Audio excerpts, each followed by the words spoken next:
عن أنس أن النبي صلى الله عليه وسلم مر بقوم يرفعون حجرا. Anas ibn Malik haber ediler bir vakit Allah'ın Peygamberi sallallahu aleyhi ve sellem ninedir taş ko'taruvchi xalq yanından, yani taş ko'taruvchi qavm yanından uzib bora. Faqal ma yasnahu haula? Hamını ko'rib Peygamberimiz aytdi, narsa ishli bular dey. Faqalu yarfa'una hajaran yuriduna shidda. Ham Peygamberimizga javob berdilar, bu kishilar kuch quvvatlarini orttirir uchun tosh ko'taralar. Ya'ni bugungi kunda bizning kishilar, erlar sportivniy zallarga borib temir ko'taralar. Ne uchun? Kuch quvvatlarini orttirish uchun. Bu kishilar endi tosh ko'taralar. فقال النبي صلى الله عليه وسلم أفلا أدلكم على ما هو أشد منه.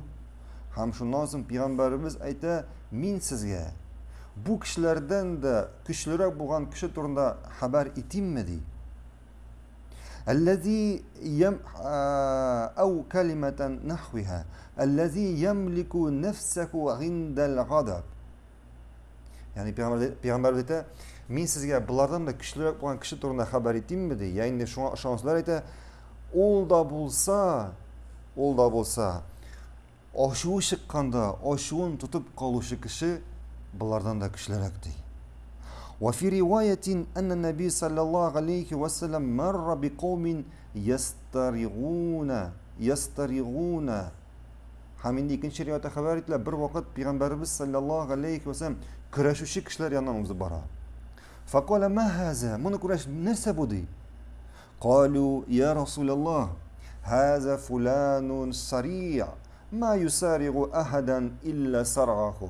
Ham Peygamberimiz cevap veriyorlar. Bu kuchli kurashuvchi kishi deydi. Ham bu kishini jenguvchi kishi yo'q deydi.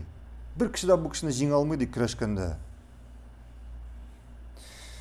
فقال رسول الله صلى الله عليه وسلم ألا أدلكم على من هو أشد منه. Ham shundan so'ng Peygamber aytdi, Allohning elchisi aytdi, men sizga bu kishilardan da kuchliroq bo'lgan kishi to'g'risida xabar etingmi deydi.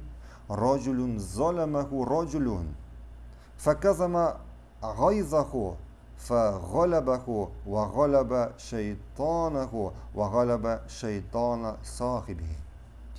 Bu kishilardan kuchliroq kishi deydi Peygamberimiz, u da bo'lsa onun bilan g'adilsiz bo'ldilar.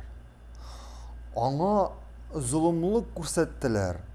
İkinci kishi ona zulmlik ko'rsatdi, lekin u o'zining oshuvini tutib qoldi.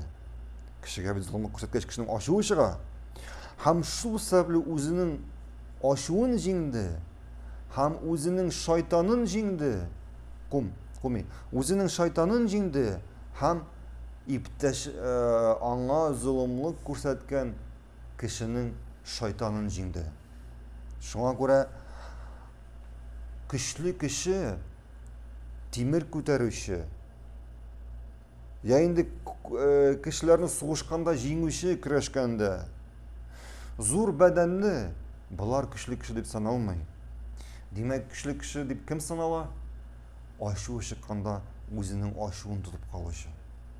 Oshuvi chiqqanda o'zining oshuvini tutib qolishi kishi shinliqda kuchli deb hisoblanadi. Shinliqda kuchli deb hisoblanadi. Zakon bering. Ishingni yop.